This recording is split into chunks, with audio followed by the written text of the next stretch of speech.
Okay? So the first person that I'm going to bring up who's on our panel today is Miss Lydia. Lydia is a fitness trainer as well as a faith movement leader. She has faith and fitness code. And when I tell you they be doing their thing, they be doing their thing. All the way down from Bible studies and down to different fitness events. Like, if you follow her, you know she is unapologetically her. Okay, you know what I'm saying? The first thing she asked me when I said, listen, I'm going to be on your panel. She said, you know I'm talking about the Lord, right?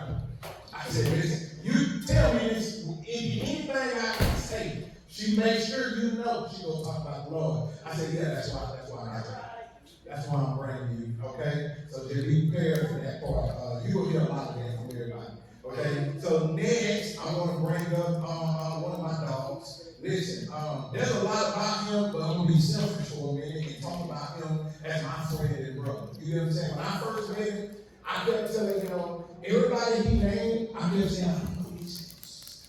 You know what I'm saying? I don't know them, because I ain't trust nobody.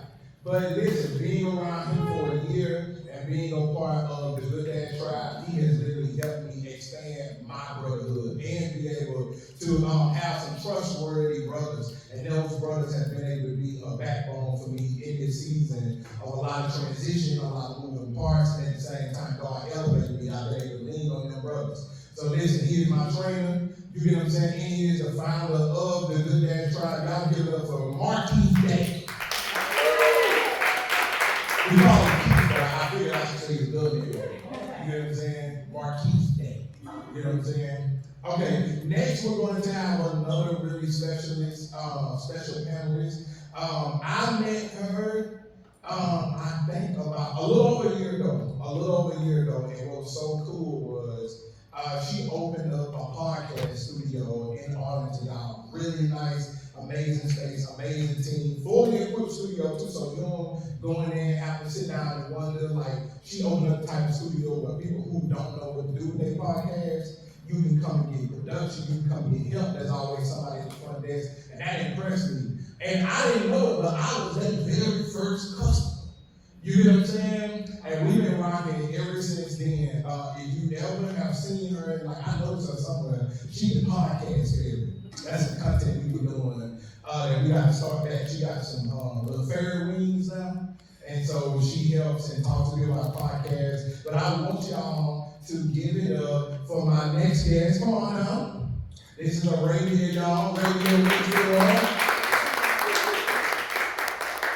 Our podcast studio. And it's a contemporary studio too. You can go in there and get photography, all of that. And today is sponsored by both the Good Dad Tribe, the Bottom House on Main. So this is a partnership that we do. We'll talk about that because it seemed yesterday when we did this, everybody wanted to know about partnerships. So I'll make sure I leave some room open for that. But also Canvas and Co. So like in these bags, right here, we got a lot of dope stuff for y'all. Like, there's a tripod in here, some lens light cleanup, here's a tumbler in here, all of that. So its first bag is going to go to, I'm gonna do a bunch of questions. So y'all answer you in a bag, okay?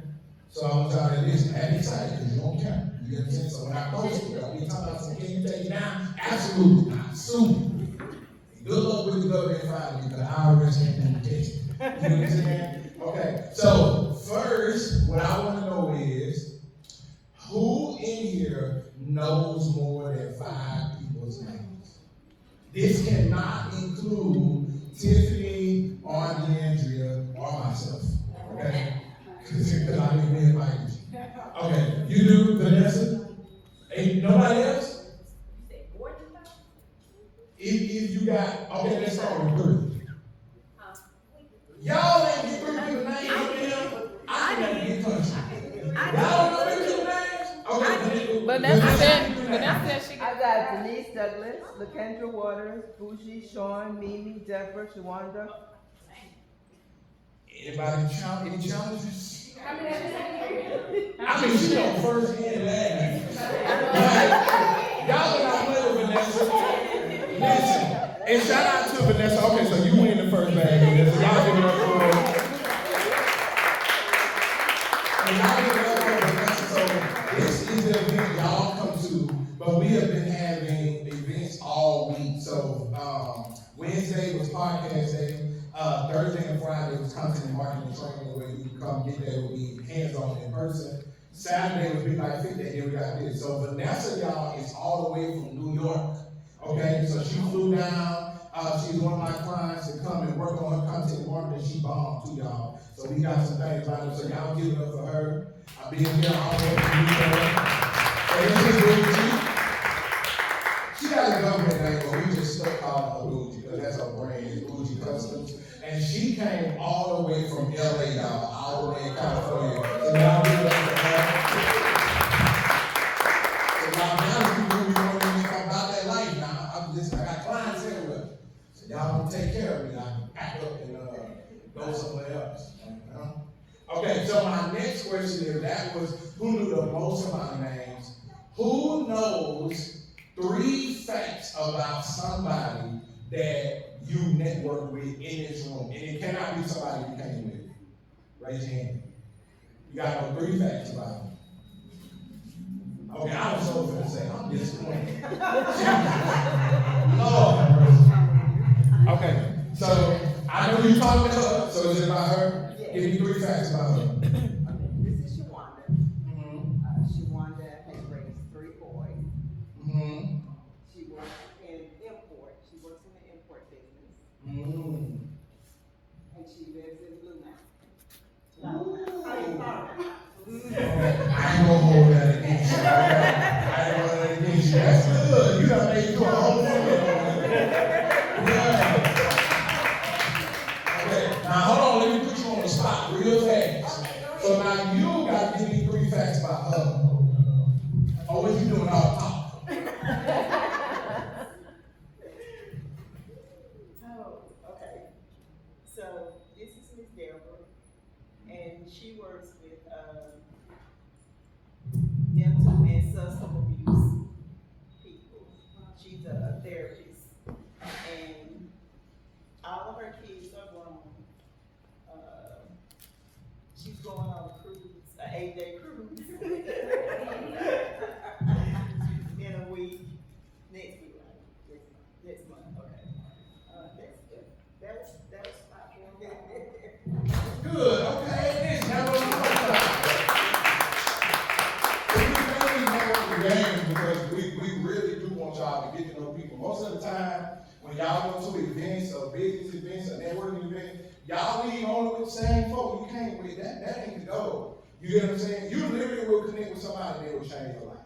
You get what I'm saying? I never work with Keith, change my life. I never work with Till, change my life. You get what I'm saying? Like, these people have been the driving force, not only behind the fitness that I do, but like what y'all are being able to see now is I'm taking my resources that I usually have online and across the country, and I'm saying, okay, let me give it to the people who have been a support and friends with me locally in the DFW. So it's good to network. Okay, now this next one is kind of like a little bit of trivia. Now I don't know this answer yet, don't hold that against me. But my first question, since you got to get in your mind, the question is a shock on the face. The first question is, where was the very first Saddle Up Sundays held? Anybody know? She said first. What's the answer? Okay, is that right? That's right, okay. Now, did he help you? Did you know the name of it? Because you said Arlington. Did it sound like you said Arlington? Because it's not open anymore. It is as a rule. It's moved to a different location. No, it's still open. Well, I gotta give both of y'all a bag. Because technically, because you didn't know what place it was. She said somewhere in Arlington. Look out there. That's just like people went in from here talking about where is that? Somewhere in Dallas. I said, that's 2 hours. Yeah. Okay. That's good. Thank you. All right. My man got a bag. Okay. All right. Now I'm going to ask another question. Matter of fact, I want each of my panelists to think of a question that's a specialty in y'all industry. So like, Lydia, it would be so funny if you did a buy one, and then we know who can study. You get what I'm saying? Keith might do a fitness one, Arabia. I feel like you might do a love hour or something. You watch the show? I'm trying to figure out how all these kids are watching. I ain't cool with that. All these 19-year-olds and all that. And I be watching Love Island. You ain't watch first season. Yeah. I don't watch them. Okay, y'all got one in your head. Sure. Okay, what's your beat? Okay. Okay.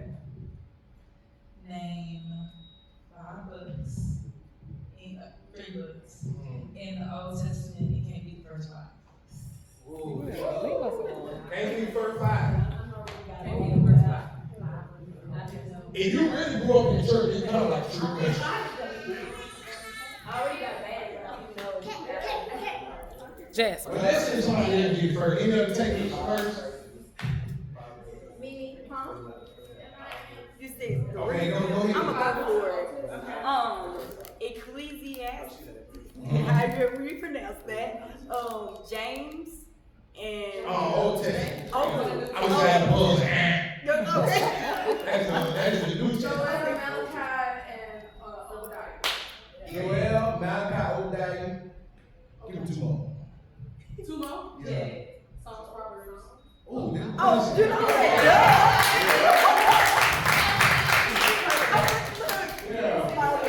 late on those two. My mom went. She said with no sweat. Okay.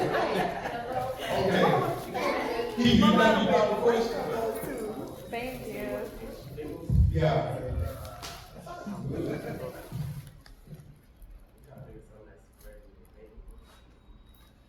I kind of got one. I don't know if it's a good question. Like they're gonna be too deep. Ask them anyway, they be in your line dance for 4 hours, then you know what to do with gym too. When you first go to the gym, what is one of the first things you should do? That one too easy. Yeah, but, I mean, but in particular, it's a certain type of. Dynamic warm-up.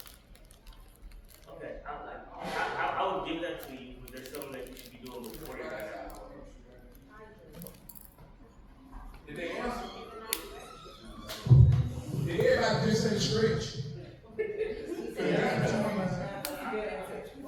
Yeah, I mean, the warm up, but I was gonna say home run or some form of like something, but yeah. So foam rolling and then with t-shirt. Doing that first. Yeah, foam roll first. So these people are like, oh, I know that was the opinion. No, I didn't say, someone said dynamic, Who said dynamic stretch? I said dynamic, so. Who do you want to give back to? Because that's a good answer. That's what I know.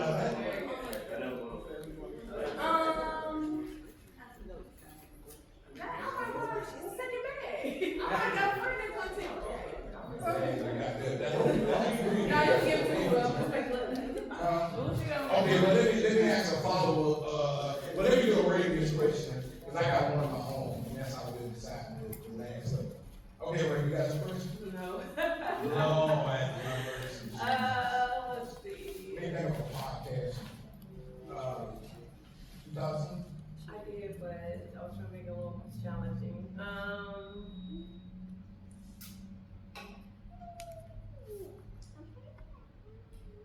Which podcast brings a lot of controversy, or it brings up a lot of conversations? I got so many. It's so many. They're popular. They're popular. You got to do the one she thinks. That's kind of good.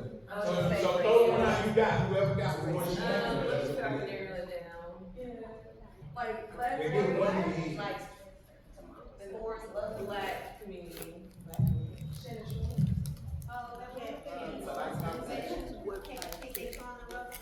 Oh, that one with Joe Budden and Martin Hill. No.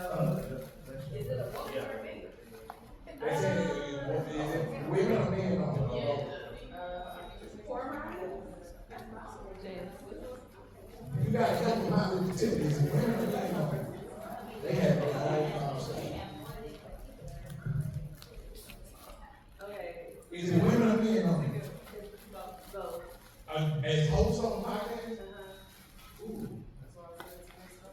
Okay, maybe they can be considered as a radio show too.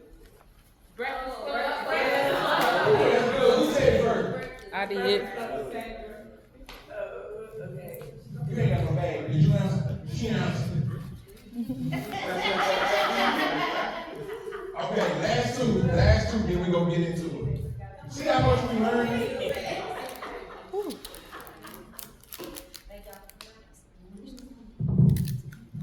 This is kind of like a trick question. Okay, this is kind of a two-layer question, but the first one is easy. Who knows where I got my big break in content? What was I talking about? So we can't answer. BeatLife people gave hands. Okay, well, good. I thought all y'all would know that. But what part of Mississippi am I from? Okay.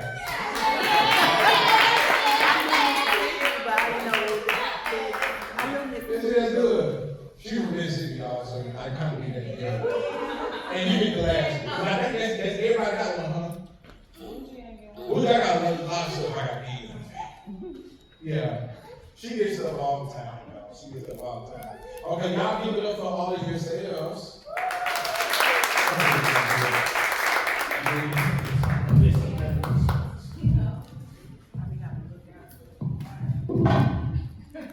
Okay. Jan, what time is it? Cause this watch. I don't know if it works. I don't know, it ain't on here. And am I on the camera? It's 3:59. Okay. So Yep. we're doing good.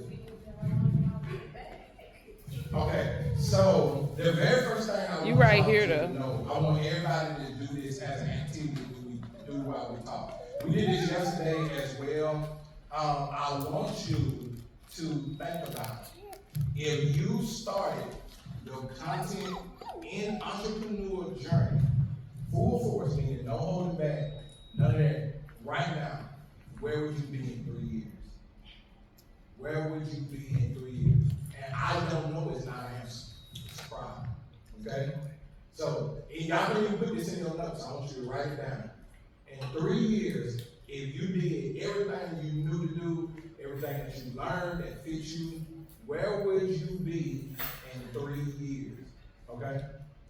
We're going to use this question again at the end before we get into our line dance. This is very important for you to know. Where would you be in 3 years? Okay? Another bonus question I want you to ask yourself is, what is one myth about content and marketing that you believe, but you're not sure if it's true or not? This is for when we ask y'all got any questions, and y'all just be sitting there looking at us. I'm gonna say, tell me when you wrote down. Tell me the myth that you think. Because most of the myths are the things that you hear online, y'all, it's a lie. They be lying. You get what I'm saying? I hear them all the time. I see the same content that you see. You have to understand content, and a lot of the content is marketing. So unless you get in a room like this and you start networking or you talk to people, there's things that are really simple that can change your life and change your level of impact that you may not be doing. This is where that journey should start for you, okay? And I mean every single body in here can be a content creator. Something as we get into it that I want y'all to know, within the next 5 years, that everyday average job, meaning when you look at employment, the highest percentage of people in one industry or market is going to be content creators. The reason why, because I know some people be like, everybody can be a content creator. Yes, you can. If they start telling you we ain't gonna pay you, unless you can prove to me that you brought some people over the Lowe's. You get what I'm saying? So if you can get 30 people to come and buy something from Lowe's, that's how they gonna pay you what they were paying an employee. Because if we got robots and AI doing all the jobs that everybody else do, what we need you for? We need you to sell. We need you to market, because if we replace everything with robots and AI, people will always seek people. It's naturally wired to us. We're going to always look for natural people. We humans is what we're going to do. So we are still the world's best sellers. We're still the world's best influencers. Your AI may give you a prompt, you can write your email, but trust me, we were working on his AI last night. The AI still don't. It's smart, it's artificial intelligence, but it cannot talk to you. It only can give you back what it has been fed, no matter how advanced it is. It is great with tasks, but it's nothing like talking to a person who can hear what you got to say, translate that information, and then be able to give you feedback, be able to give you their thoughts, be able to give you something that they organically feel. Your AI does not know what it felt in the room. Y'all understand what I'm saying? It don't know what you felt in here. It can't even relate to what you felt in here. So all of that is extremely meaningful, okay? So you gotta know that there is a version of you that needs to create content. What I hope in this room that we get to do is erase the thought in your mind of what a content creator is. As a matter of fact, raise your hand in here if you already create content. Okay? So we definitely need more people. Each of us here, we got a different story. So if you ain't put that content out there, we ain't never heard your story. I'm gonna tell you the same thing. I tell my millionaire clients, my high legacy clients, I tell them all the same thing. If you want somebody else to tell your story when you die and they did it wrong, don't create no content. Because we ain't got no proof about what they say about you. You get what I'm saying? If Michael Jackson didn't have no content, it's whatever Tito would say. You get what I'm saying? And as we know, we done all seen the movie. If you ain't seen the last one, you done at least seen the Jackson 5 movie. So you don't want nobody else to be able to tell your story or to have your track record. Another myth I want to just throw out there is you do not have to tell these people everything about you. The biggest thing I hear when people say, oh, I'm private. Me too. You get what I'm saying? All the things people knew about me when I started back in Mississippi was that I was from Mississippi. They didn't know that. Matter of fact, I lived here. They didn't even know that. They argued in my comments for a week about if I was living in Mississippi or Texas, because there was so many of them that didn't know. Yet I have this thousands of followers, literally 70,000 followers on that page by itself. I used to do 1 million views a week. Listen, I sold shirts and sweaters from that page. I'm talking about hundreds of thousands of dollars in merch. And them people, they know 3 things about it. So you're not getting on camera telling your whole life. You're talking to us about the same thing over and over and over and over again. Okay? And if you have a business behind that, which I suggest that you have, that is where you're going to make sure that you say, okay, when people say, oh, if I make content, can I make money? If there wasn't no money, then I wouldn't be doing it. You get what I'm saying? I don't know if you know or understand that. You know what I'm saying? Be selling dope or something. You know what I'm saying? Because folks gotta eat. Don't be acting like I'm the first person that said eat. You get what I'm saying? There's a lot of other things you could be doing rather than content. Because that's the other misconception. People think those of us who create a lot of content, we always gonna do it. No, I do this because it's my job. People ask me when I go back home, what do you do? Like I always see your videos. I wonder what you do. You watch it.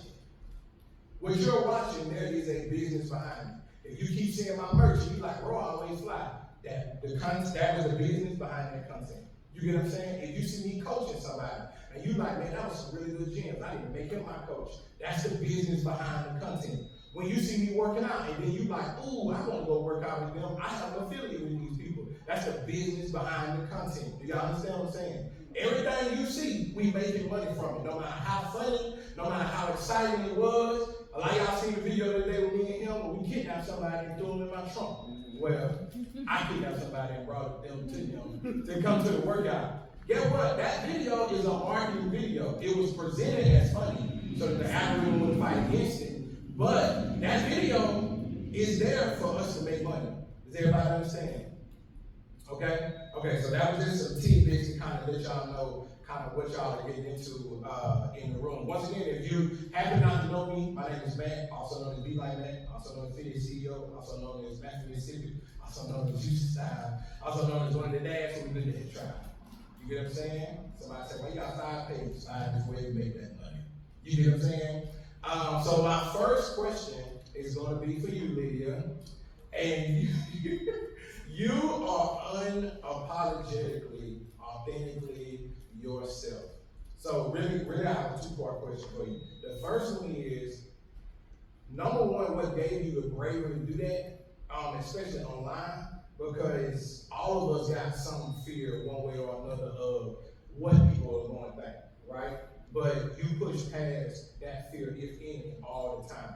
So one, what gave you the bravery to do that, but two, also tell everybody here why they should also be unapologetically themselves, especially when it comes to them putting their faith in their content.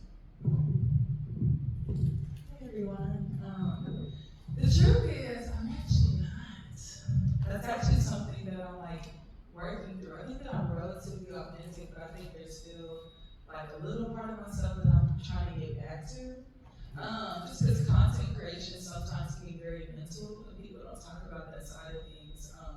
When you're putting out a version of yourself, it's almost like you feel like you have to be consistent with that version, and so as you're changing and growing as a person, it is the art of storytelling to take people with you on that journey, and it's a decision that you have to make. Where it's like, do I want to tell people about how I've changed? Do I want to keep the same marketing going? Do I want to keep the same story going? So it's kind of always shifting and changing. So I would say, like, in general, I am pretty authentic. I just think I'm getting more into like my funny side more. Things got real serious. I'll say, when it comes to creating content though, like in the heart of it, I think that authenticity is important because that's what people want more these days. And I think in the age of AI, where everything is becoming fake and superficial and artificial, people are wanting realness more and more. So if you look at a content creator like Tabitha Brown, we all love Miss Tab. Miss Tab does not have fancy videos. She literally holds her phone up on a front-facing camera and just talks. And this woman has completely changed her life off of a front-facing camera talking video. So you don't need everything to be a cinematic masterpiece. As much as we might feel that way, like, oh, it has to be perfect, it really doesn't. And honestly, some of the content that you post that you don't even care about is the one that goes crazy. And the one that you put all your time into, ain't nobody looking at it anyways. So I think that a huge part of content creation is your why. I think that that's something that pushes me to post the things that have been really difficult. I know for me, one of the hardest videos I ever posted was a video of my testimony. So I was just showing clips of like my life beforehand. You know, I got bottles being poured into my mouth, you know, I'm smoking blunt, like all kind of different things. And I felt very afraid to post that. Like honestly, when I was posting that video, I was actually crying because I was like, I don't want to post this. And the only reason that I did is because I knew that God was telling me to post it, but also because I knew that on the other side of that post, there were so many people that were in the midst of those clips that were going to resonate with it somehow. So there were people who were where I was at that time right now. There are people that are kind of in between, and there are people that are where I'm at right now, and they can all relate to it. And I think at the end of the day, the main purpose of content for me is the connection, and just to help people see that they're not alone in their walk. And also just like, I take content creation very seriously. I think it is a level of responsibility. People try to treat it like it's not what it is. You're influencing somebody to do something. So I take that seriously. So I think about, what am I influencing somebody to be? What am I influencing somebody to do? Am I trying to encourage you to buy more things? For what? You know, like, how is it going to help you be a better person? How is it going to make you evolve as a person? Like, I take those things pretty seriously. So whenever I'm creating content, I think my why has always been something that I keep having to come back to, so it doesn't just become a monument to myself. Philip Anthony Mitchell said that, and I love that he said that. I used to have a page that was a monument to myself, how great I was, how strong I was, how whatever I was. And now it's not about me, genuinely it's not about me. So I would say for me, that's kind of what's kept me anchored, is like remembering, why am I doing this in the first place? Like, what is the point? You know, I think that that's something that I come back to, and it keeps me authentic, it keeps me focused on what's important, and it resonates with people because they're always getting served through my content. Like, I look at my content as a way to serve. And so I look at it as a way of like, what can this person take away from it that's gonna make them be closer to who they wanna be?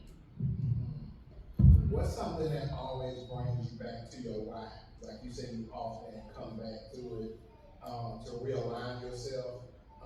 What's something that brings you back to the why? And how do you do that without overly judging or criticizing yourself? That's a good question.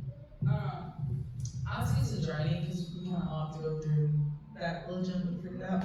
But I think that what kind of brings me back to my why is, I think for me, it's kind of like a mental thing.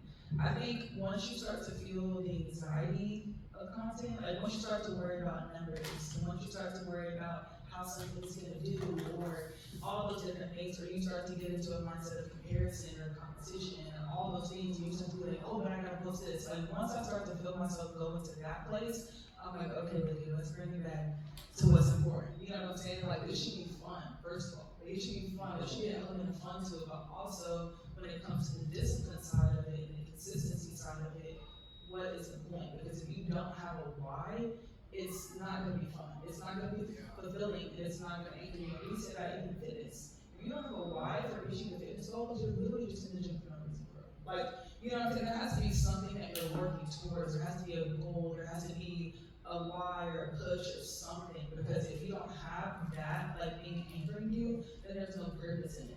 And so it starts to feel very dull and very like lifeless. And so once I start to feel that, or I start to feel like anxiety and things, or I start worrying about the wrong things, I should not be worried about likes. I should be worried about the fact that even if 100 people saw it, 100 people, if this room was full of 100 people, that would change your entire mindset. I think about that. So when I'm making content, I genuinely think about one person. And I'm like, if one person just got something from my content, one person, their lives were touched, it encouraged them to go to the gym today, then it was worth it. Because I train one client at a time, I have a conversation with one person at a time. So I think if you're focused on thousands and thousands of people, then you might have to kind of check in with your heart where it's like, okay, am I trying to be famous? Is that the purpose of my content? I want to be a celebrity? I don't. My purpose is I want somebody to be impacted, I want somebody to be inspired, and I love when people come to me and say, your video helped me do this, your video helped me see that. I love that. That's just an unnatural feeling. Y'all give it up for her.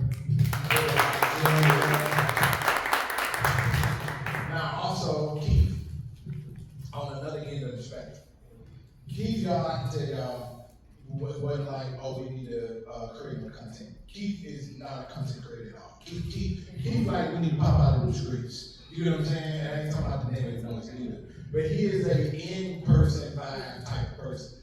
I know a lot of guys and a lot of men that's like that. Like, I feel like there's a lack of men in the content creation space because, you know, from whatever the way we were raised, or even when we think about persona, you that dude in quote unquote what they call real life. You know what I'm saying? That'd be what they say, I'm that dude in real life. You know what I'm saying? Yeah, but you got 2 followers. You know what I'm saying? Listen, Keith was one of those guys though that started the Good Dad Tribe, which I'm a part of. And he had a vision for giving men something that he knew that many of us was lacking. But also this was something that he didn't necessarily lack. He could have more of, but he didn't necessarily lack it, but he still had a vision to provide something for other people, which is really powerful and really purposeful. So Keith, my question for you is, what gave you that part of the vision where you was like, you know, I want dads to be able to come together and be able to be brothers and sharing the type of brotherhood that you would already have around you and that we've elevated as we have the Good Dad Tribe. What gave you that vision? Gave me the vision. I was like, God gave me the vision. It wasn't something that I was seeking to create. Like, I didn't sit down and like, what's something I can come up with to put out there. It was literally like, I would say my personality. So if you know a little bit about me, you know that everybody's little brother, big brother. So I have a unique ability to be able to connect with individuals on a more like personal level. And so there's a few times, like I want to say like 2019, leading into 2020, where me and some of my frat brothers and then some of my homeboys, we just got together at a cigar bar, and the conversations that generated from those gatherings were very powerful. You don't really see, especially younger black men, we was in our 20s at that time, having these type of conversations. And so after the first one, a few of my boys like reached out to me after and like, man, we need to do another one. they started pressing me and making me be the one to like get everybody together. Because I'm like the glue. Out of all my friends circle, I'm the glue. So once that started happening, and then I'm starting to pay attention to the conversation, I was like, some of this needs to go up so like other people can hear, because I'm realizing I'm learning stuff, some of these conversations, and I had two fathers, right? My stepdad and my brother my entire life, and there's still things that they can go back and that I didn't get, but I'm gaining value from these conversations. So when I put my very first tri-talk together with that cigar round, I was like, I need to figure out how to get this up on Instagram. I just took I had two phones, one phone and a phone that was broken, but the camera still worked. So I just put them up on two separate sides of a cigar round and tried to capture the content as best as possible. And I put it up, and the thing about it is I didn't get a whole lot of followers, but I got a whole lot of like engagement and interaction with it. So I was like, okay, there's something to this. And that I just kept, growing and building it out. I've yet to have anyone who come and participated that didn't receive something from it. So. Now you've heard and seen the testimonies as well as me. Like we've had like crazy level impact, y'all. It's almost nowhere we can go where somebody don't be like, especially men. When you have another man that do not know you, walk up to you and be like, "Hey, bro, I need that," or "Hey, bro, like I love the page." You get what I'm saying? So you've seen that impact now. How does it feel as a person who you weren't looking for no hype, but for your platform to bring 100% impact from the tribe talks to how people feel represented when they have the merch on, all the way down to when they watch the content? What has it done for you being able to see that you did something God told you to do and now you're impacting people? I don't know if that's like multi-layered question, I would say, because for me, like my long-term goal is for the guys who told me to build this out, I want to be able to be in a space where everybody can also make monetary gains from this as well, not just the social status. Like, I don't care about like you said, I'm not trying to toot my own horn, but I've always been a part of the cool kid crew, right? So I'm not necessarily looking for any notoriety, but in order to create impact, we need to have funds. I don't see an app for that. You need to download one. Your phone is agrees. But outside of that, it feels accomplishing, I guess you could say. I just love the fact that we have men from all over the country that link up with us every other Tuesday, from South Carolina, Florida, Cali, all over Texas. It's kind of overwhelming, I guess you could say, because I also didn't start this to be like a beacon or like a face to the fatherhood. Like, I don't got it all. That's literally why we started, because we don't have it all figured out. So I never wanted to be like the police of the dads. You know what I mean? But at the same time, as part of that comes with responsibility. So I also understand that like I can't just not be mindful of what I'm doing, and we can't not practice what we preach. So it also has made me step up my accountability even a little bit more. So. Yeah, I love it. Y'all give it up for him.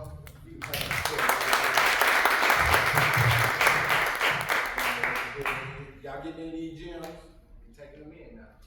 Listen, so Arabia is another person, and this was intentional as I was doing the panel. I picked people who I knew that they weren't boastful about what they created, or they weren't specialists or strategists, and because these people don't really have nothing to sell you based on your content marketing. This literally is their stories. So Arabia is another one that fits in that box of, when she told me her story, she wasn't trying to be like, man, let me go build this studio and all of this. Like, she came from a totally separate space. She didn't have a background in this. And I promise you, like, if you go visit her space, you'll be like, this does not look like it was built by a person who just one day thought of doing it and actually went and did it. So my question for you, Arabia, is similar to them. One, what gave you the bravery to do it? Two, what gave you the idea of having a podcast studio and facilitating content creators? And then three, I want you to tell what it has done for you over this year as you've been managing. Okay, may I have to repeat the questions? Okay, the first question, what gave me the bakery? I would say it was God. You know, I was working, like Matt said, I have no background in business. I have an undergrad in criminal justice and a minor in psychology, a master in theology, a certification in paralegal, so there's no business background whatsoever. But over the course of years, I was started Christian ministry. I'm always starting something, but I was that person that wanted to just work at 9 to 5, collect my PTO, and go home. But I just kind of felt like God was giving me this desire. I had the resources to start a business, and I'm the type of person, you have to tell me what to do, and I'm the person like, you know, tell me and I'm gonna do it. Starting a business required, I believe, more confidence in the sense of not waiting for somebody else to tell you what to do. And I was working for, I was manager working for a florist in it was like wedding things. And every day I had anxiety, and I just feel like God gave me, He's like, I told you to start a business. And I didn't know what type of business. I just know that God was telling me to step out, and every day for a whole month, I had anxiety when I pulled up to my old jobs for work.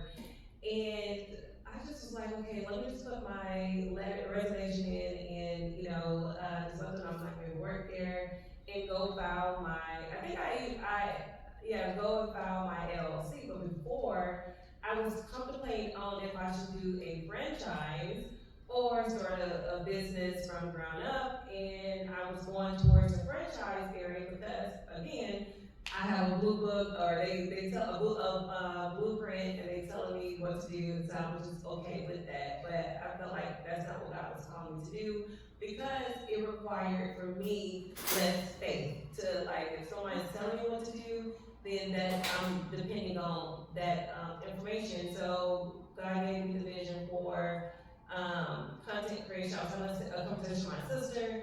I've tried to get into content creation, but never was consistent, trying to take care of my son, work, go to school, so I was never consistent with it. But now I'm in a better position, and I'm like, okay, let me jump into this wave that everybody else is doing, like the influencers, except I built up the side to help somebody who don't have the pretty background or the equipment. And so it just, I guess it's back to your question, bravery of getting started was putting my foot in front of the other and coming together with a business plan, a name, so my LLC, and I just kind of felt like I didn't get the LLC, I didn't get the name, I didn't get the type of business yet. It was first stepping out, saying yes to God, and as I moved, He was giving me each step, and still to this day. So I had to start, you know, with like, I'm unashamed of telling people that God opened this door in my life for me,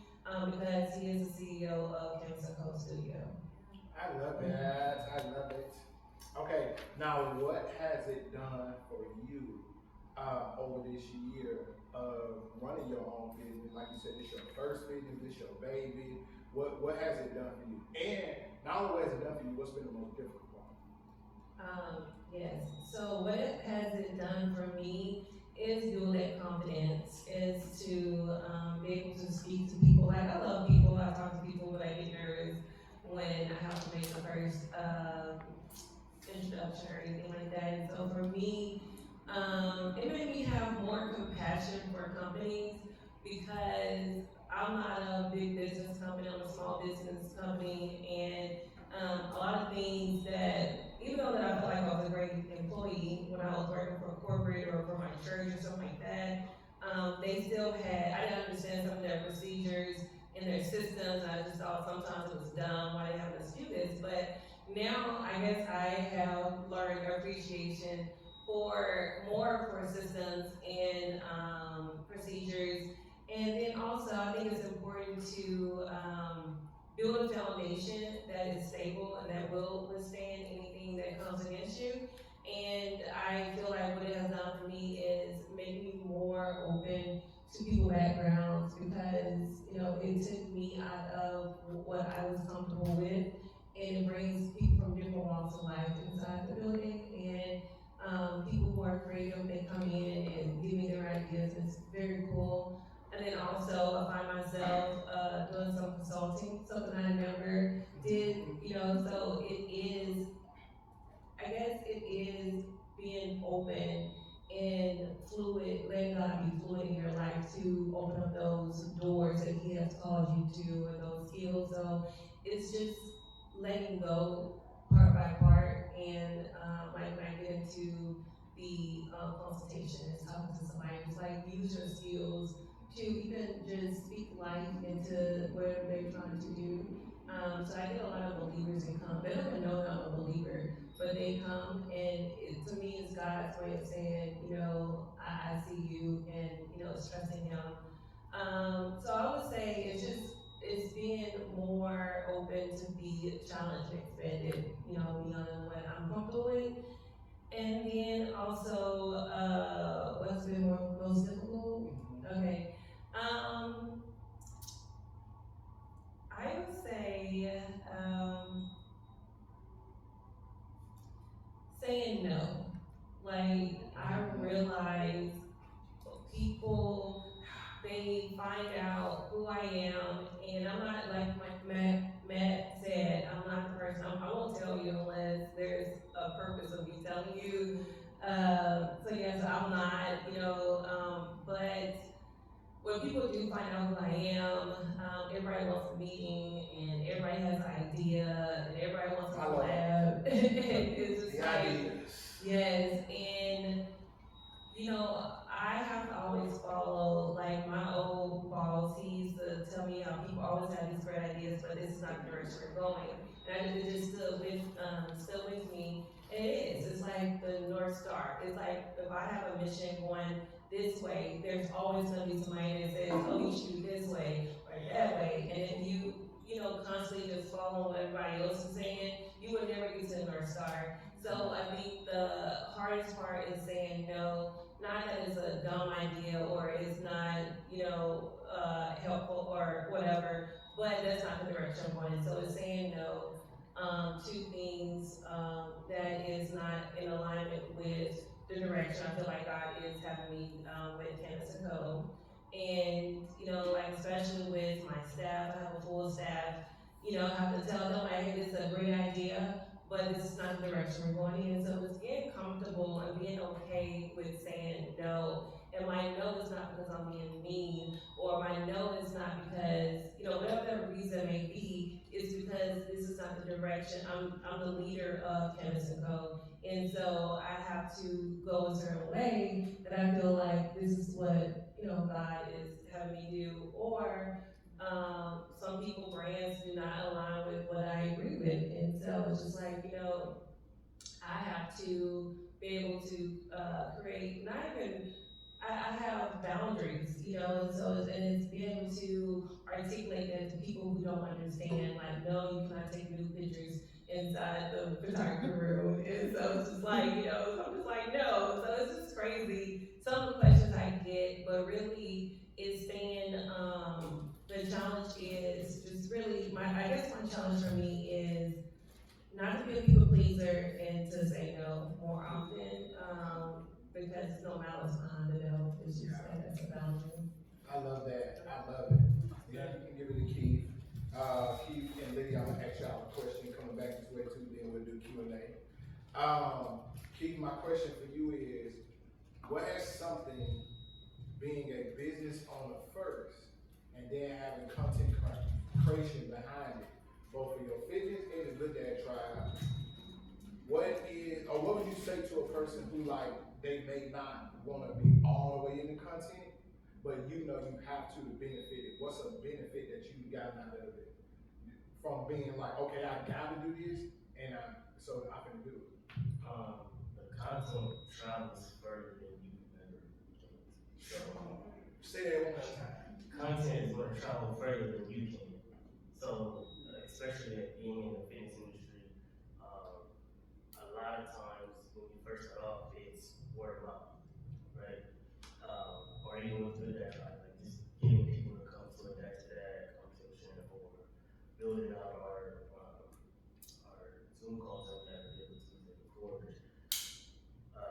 It's only going to go so far by word of mouth or by the people you know who participated. But when you have a good quality piece of content, the quality don't really matter, it's the substance of the content that matters. When it's relatable, like Lydia was saying earlier, when it's relatable, there's no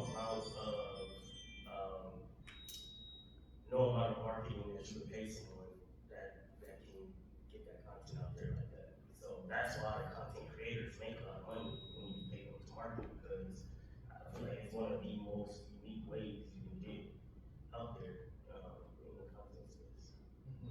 I love it. That boy said your content will go farther than you. And listen, ain't nothing like needing to go somewhere. Like, or you need something of yours to go somewhere, and you can't get it going, or you need it to happen right now. That's the day when you're most grateful for having your content. I'm telling y'all, a lot of time that situation is a job loss. Everybody wants to be a content creator when they get fired. And I tell them the same thing. Hey, boss, you're a little late. Like, yeah, you can start, but if you would have started a year ago, 2 years ago, when I told you to start, because that's what happened to me. Like, I lost my job, but I was already viral. So I was able to really just kick it into gear. I just wanted to say that. I'm going to add another to that too. Also, the amount of gratitude that you receive from, well, at least with our content, the amount of people that come in our DMs and asking us the different questions they're asking us, thanking us for the different posts that we put up, how it's helped them through certain situations when it comes to dealing with their children, or just act, like I said, some of these questions they be looking at us as we experts on the bottom, and it's like, bro, that's the furthest thing from the truth. But to have the understanding that people really do look up to us when it comes to that space is, I don't think any amount of money you can pay for the feeling that they get. That's real. Okay. Now, Lydia, your question that I have for you is, why does God not only want, why does he require us to make content?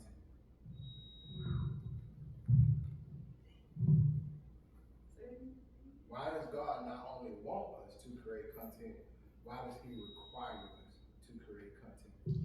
And if you need more content, I can give it to you. Yes, we need to require me. Because we are God's content. The Bible said that he made us in his image. He drew us in the dirt, did everything else in them 7 days, and then we became and we walked from there.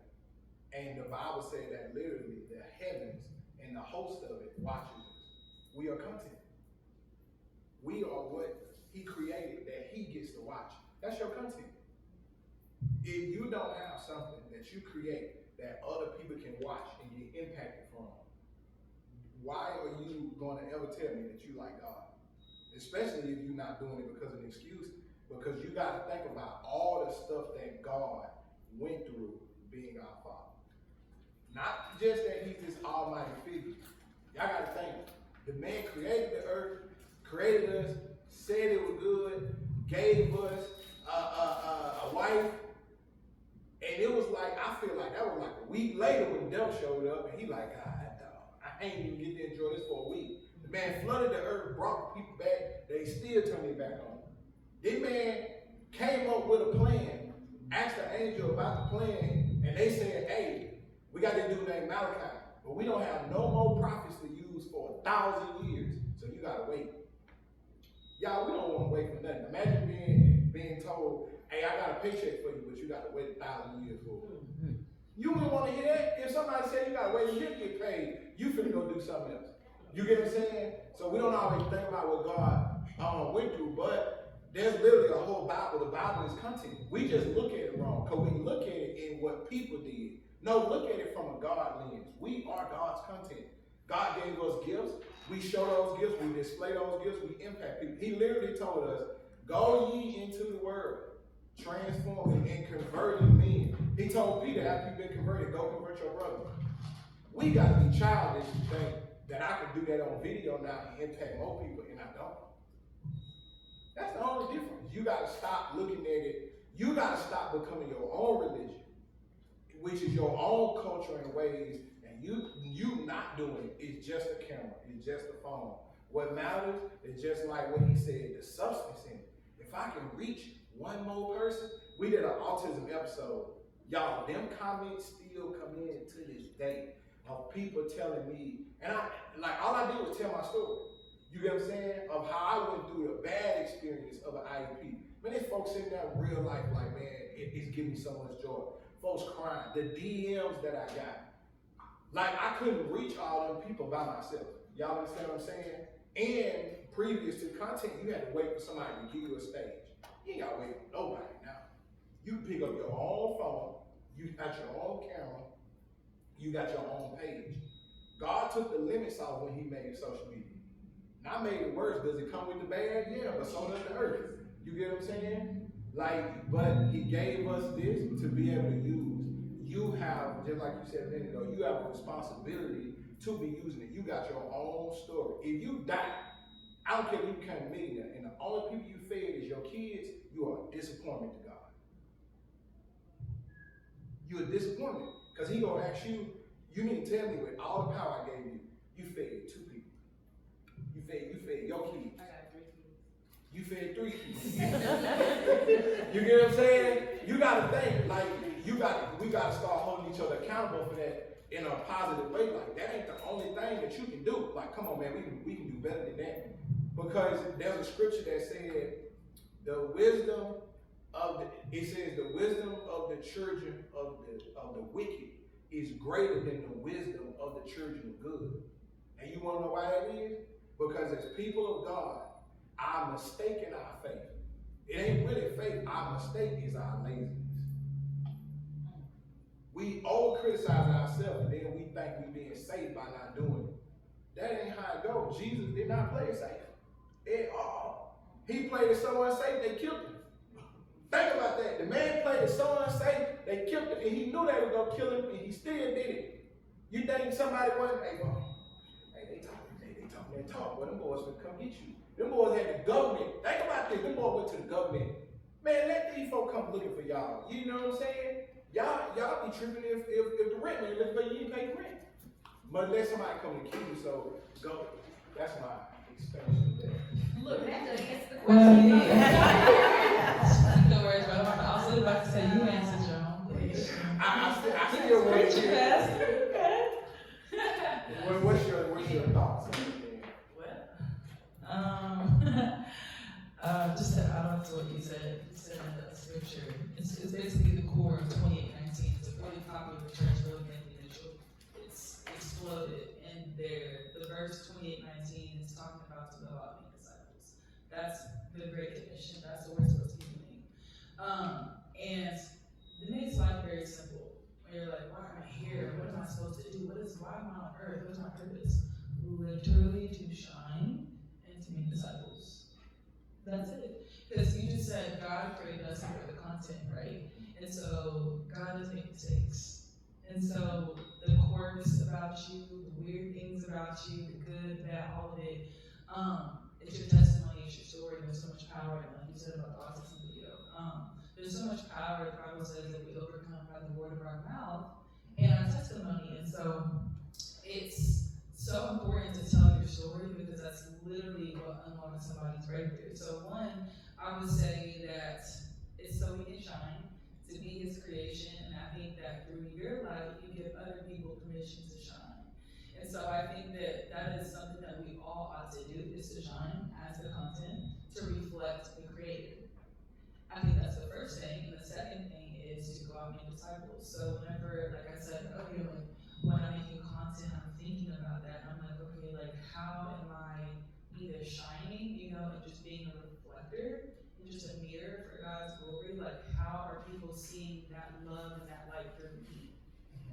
You know what I'm saying? How is my content showing somebody the love of God? How is somebody showing the light of God? So I think that's what makes it easy for me. I think that we're required to shine. I think we're required to be a light. I think we're required to be fully and authentically ourselves, how you said earlier. I think when you are 100% authentic, that is the most flattering thing that you can do to God. Because when you're not being authentic to yourself, you're kind of telling him you made a mistake. You know what I'm saying? Or I'm not proud of what you did. I don't think that what you created was a masterpiece. When you criticize yourself, you're telling God, I don't think that you did that. I don't think that you created a masterpiece. I don't think that you're right. I think you made a mistake. I should have been prettier, taller, whatever. No, he makes no mistakes. You're a masterpiece. So I think that when you're 100% yourself, confidently, boldly, and authentically, I think that that is the number one way of shining as his creation. And then, like I said, just going out making disciples, whatever that looks like, having conversations like these, coming to events like this and just planting seeds. I don't know if everybody's going to even believe in Christ. Some people in here might not believe in God, but sharing my story, you never know what that does. I've had people comment on my videos and be like, I don't even believe in God, but this resonates with me. Love that. Not trying to force it onto you. It's just, this is who I am. I'm just called to shine, and if it resonates with you, I just want to meet you where you're at. God just wants to meet you where you're at. So he's a gentleman. He's not going to force himself onto you. You know what I'm saying? He's going to be a gentleman. So I think that that's kind of the requirement for making content. I think it's selfish to keep it to yourself. If I found the cure for cancer, I'm not going to keep it to myself. So if I found the cure to finding actual peace and actual joy, and I found purpose in my life, why would I not want to tell every single person that I ever encounter about that? I'm over here thinking about, you ever got a friend that tell you they don't believe in God, put them in the car and go about 110 miles per hour to the bridge. I had one of my partners one time talking about, man, I don't even be with God like tomorrow. I hit that gas. And I said, let's go see him. That boy said, oh my God. I said, yeah, that boy got praying so fast. I said, see, he just need the right situation. Neither say he never rolled it again. I was like, yeah, but I said, when you believe in God today, I said, let's go see him. I did not think like that. Okay, two more times. Okay, so I want to answer some questions. Like I said, y'all may not have, if y'all don't, I got some questions for y'all. And we go get the jerky and John and all that good stuff. But who has a question first? And listen, to inspire you to ask your question.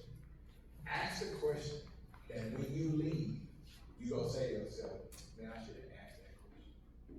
Okay? Who go first? There we go. I was hoping it was going to be you. Because I didn't like that. No, you got it.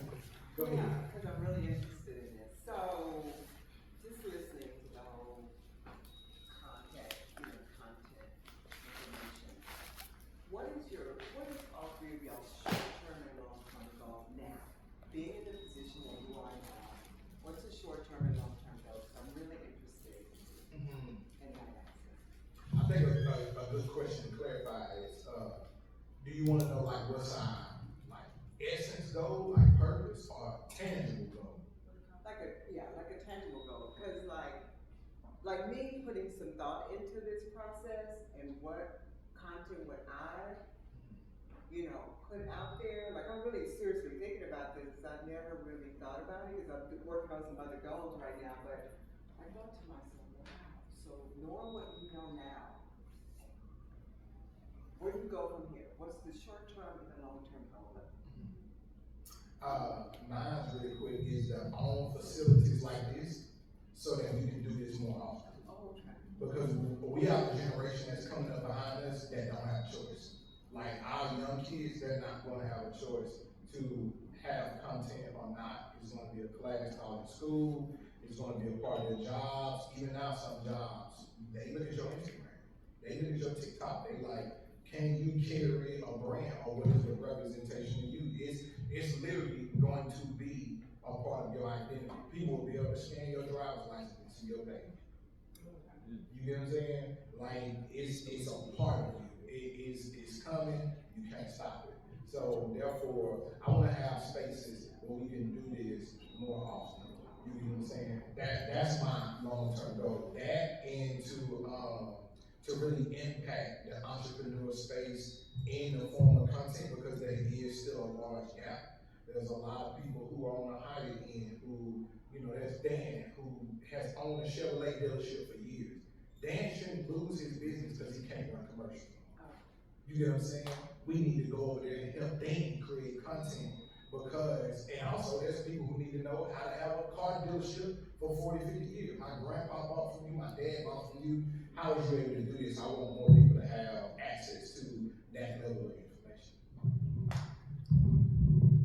I'll say for me, my short-term goal is more so, I'll just business, specifically business. I had a really amazing personal training business, and I had built that kind of what I said in the world before I got on this journey with my own God. And essentially the Lord stripped away, and I am building with a whole different foundation, as she was saying earlier. So I'll say right now, my short-term goal is to build my business back up, but to do it with God as the foundation. And now as a personal trainer, faith is all up and through my business. And so my goal, I guess the thing that I would want, is to be able to fill the space that I currently use with women who truly need community and giving them real community. My life changed when I found women who actually were on their walk with Christ and actually want to do better. So many people, when they're on their journey to want to become more fit or just closer to God, they don't have the right friend group, and that's a huge learning curve. So when you start to do better, not everybody's going to come with you. So a huge part of my business is putting real life sisters that you can link arms with. Like, we might be crying, we cry, we share things, we pray. That's very normal to happen in my business and in the space that I train in. So I genuinely want to build it back up to where, not only just where it was before, but even bigger this time. And it to not just be limited to Dallas, it to be a global thing where people are on my calls from all over the world and they're getting something from that. So that's my short-term goal with my business. As far as short-term and life or long-term goals, just with everything, I don't have those anymore. And that's just my real answer. God has changed my life so much that every 3 months I'm doing something I never thought I would be doing. So like, genuinely, I think that when I start to create plans for myself, it's more of a tearing down than he has to do, right? So I think I'm in a place in my heart and my mind where, like, literally I put my life in God's hands. So when I tell you I'm taking every moment for every moment, I really am. So like, next year I could not even be doing fitness coaching anymore. Who knows? You know what I'm saying? And I'm going with it. Whatever he tells me to do, I'm doing. So I don't know what that looks like for me, but I would say that my biggest goal in life is, I'll say my biggest fear. One of my biggest fears is like, dying, going to heaven, and God being like, here's your life, here's what you did, and here's what I had for you. And him showing me all the stuff that he had for me, and because of my own decisions, or because of my own, like, I have to have things this way, my own need of control, I didn't get access half of what he had for me. So I think that having a mindset where it's like, whatever you want, God, wherever you take me, that's where you're going. Be like, send me back, man. I still got some work to do. God, dog. Short-term goals, I would say, is within the next year to continue to make strategic partnerships that's in alignment of the Lydia Turner. So I feel like this past year has been a testament to that.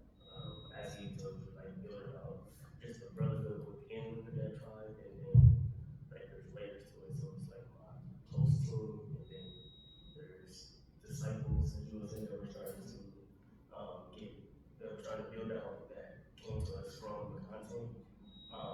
And then, it'll go so on and so on. But then also building out partnerships with other good brands and other studios and just different spaces, different fitness spaces. Good at our 4 pillars is pouring into me, and also being poured into mentally, spiritually, physically, and financially.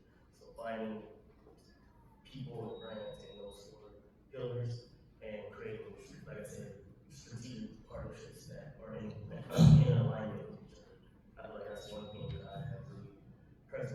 first year is being in alignment. A lot of things just flows a lot more natural and genuine when you're both in that same apartment. Long-term goals will be to have a space where we can provide cohorts and conferences or retreats for men to come and be better versions of themselves. Come and receive tangible actions that when the cohort is over, they literally see a small difference that they walking out. So that's short term. I think for me, it's kind of hard to put in short term and long term, but what I desire is to learn as much as possible to help others who's coming behind me, who's looking for that mentorship. I want to be able to teach somebody, things that I didn't know come into business. And then I do want to create more locations, like have more locations, not just in downtown Arlington, but even outside of Texas. I want to be able to do that. So I think it just all spills over the short term.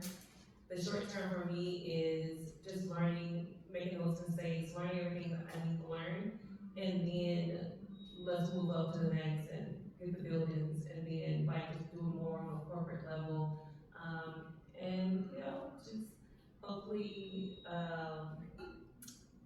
just do this well, and I do want God to say, well done, those things. I know that there are ministry that He has called me to as well. And so like she was saying, it's like long term, that could change, just like, Lord, this is your will. But hopefully I'll be able to retire. And so that'll be probably financially be stable, great jobs for others. So yeah. I love it. Okay. And at this point, do we have one more question? Yes, I actually have a question. Hit me. I hear a lot of people talk about things they do and so on and so forth. One of my main questions is, as entrepreneurs, what would a book you would recommend for someone to read if they're in a position where they don't, other than Bible, excuse me. Other than Bible, what book would you read if you're in a part of your life where you're trying to figure out which way to go with your business, if you had to stop? Ooh. Do you already have the business? Yes. Does the business have a team? Yes. The Dichotomy of Leadership. Dichotomy of Leadership. But it's a book by Jocko and Leaf. They have a series of them. The reason why is because if you already have a business and you wonder how to go to the next level in it, that's always going to be in your leadership. Your business grows if it has the ability to expand. Money, people literally equal money. That's the one thing we miss with kind of a far side of the other thing. But people took the worst out of that and made it split. Think about that. That somebody thought I could become a billionaire. That was literally billionaires, y'all, off the ability to not only just sell people, but to get them to work. Still to this day, our economy moves off people, just in a more positive way. People want stuff. People want to buy things. People want to do things. So even in your business, you have to know when there's more money, I'm going to need more people, okay? And then, because a price is still going to go by market. You can't just up your price just magically. And there's only a couple of businesses where you can price, gaps like that anyway. So I always tell people or leaders, who on your team who's missing? Who needs to come in, who can make you more money? And on the other side of that, so dichotomy of leadership, another tip I just want to give y'all in there. Y'all are literally the reason why people can make more money. Like one of the ones I've been talking about with fitness is, if you, like 5 people who are creating like crazy in a class, deletes the marketing for a person. You delete it. You get what I'm saying? They don't have to do it. I want y'all to think about something. How many of y'all watch 12-step videos? Raise your hand. Have y'all noticed in the last like 6 months, them videos don't be her videos. They be mine. I just collaborate with them. And you don't know the difference, especially because a lot of times I shoot it like that. Like, a lot of times I don't shoot the video no more with me first or just me in the clip. I make sure you can see her so that you know it's her class. It's people DM me and be like, I want to come to your step class. And I just tell you, you're still sweet. You know what I'm saying? But it deletes her from having to worry about, I need to get a step video out there. If I got 2 or 3 of the videos, that's going to make her money. You get what I'm saying? Imagine if it was 4 of us in all the classes making high quality videos, and we all bringing in 3 to 5 people a month. Y'all, that's value.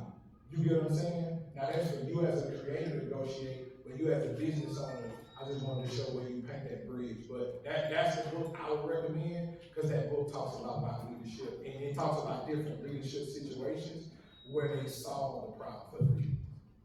Appreciate it. Yeah, that's good. Okay, we gotta move on. But here's an assignment for all of y'all that will help facilitate. Oh, no, I'm just gonna pass it. Do you have a book? Okay. And of course, we'll still be in the room for y'all to be able to ask questions and things like that. All of y'all should be on the email list one way or another, and our socials and everything is going to be on there. But here's a homework assignment I got for all of y'all. Okay? Now, 1 or 2 of y'all is going to do it faster than the others. I ain't going to say y'all ain't going to do it. But 1 or 2 of y'all is going to do this really fast, and your testimony is going to blow your mind. Because what I'm telling you right now is not something that I do for fun or practice. These people in here, Vanessa Bougie can tell y'all, when I tell you something gonna make money, listen, man, that's better than a bankrupt or chase check. You get what I'm saying? You go do it, I promise you, it's gonna prosper. Because I put God in it, it's something He anointed me to do. I make money when I ain't even trying. Okay? So listen, here's what I want y'all to do. You need to know who you are going to show up as online. This is going to develop your brand, okay? Next to that, I want you to write down, who do you represent? This is going to formate your audience, okay? This is the only set of people you're supposed to care about seeing content. After that, I want you to write down brands that align with your audience, with the people who you choose to represent. How this looks is, yesterday, somebody that cooks came to me and was like, how can I get a brand deal? I said, well, what you do? She said, I cook. I said, well, where you go buy the groceries at? She instantly got it. Let me buy it. She was like, I need to make content making the groceries. Yes. I'm like, and because you can choose a store that aligns with it, the store, the brand, all these Tom Thumb, they do brand deals all the time. Tom Thumb is heavy in doing brand deals right now. And y'all need to know. Okay? They gonna pay you. Why? That's ads I gotta run. I don't have to find the people. If you already got thousands of people, millions of people watching you grocery shop, and they ask me in the comment, girl, where you get this from? Where you get this meat deal from? Oh, Tom Thumb. They making money. So I just want to show y'all that makes sense. So I want y'all to write those down, take them as a prompt, put them into your ChatGPT, so your ChatGPT to act as a personal assistant in your business, and tell it to be opinionated, not a yes or no man. Tell it to be opinionated in all its responses, and to help you pitch the brands. Find these brands, go create, listen, and go create at least 50 of the same videos. Take them videos, go find that brand on LinkedIn. Go to LinkedIn for this company, find a marketing manager, and send them a message. Your chat will be able to do the message for you. When you send them the message, send them the video. If you really want to get a deal closed, send them a pitch video in the store. Literally, go in August, go in Tom Thumb, make the video in Tom Thumb, and tell them what you can do with them. Send them, see what happens. Okay? Y'all got that? You can do that with any brand you want to, especially local brands. Y'all give it up for my panelists.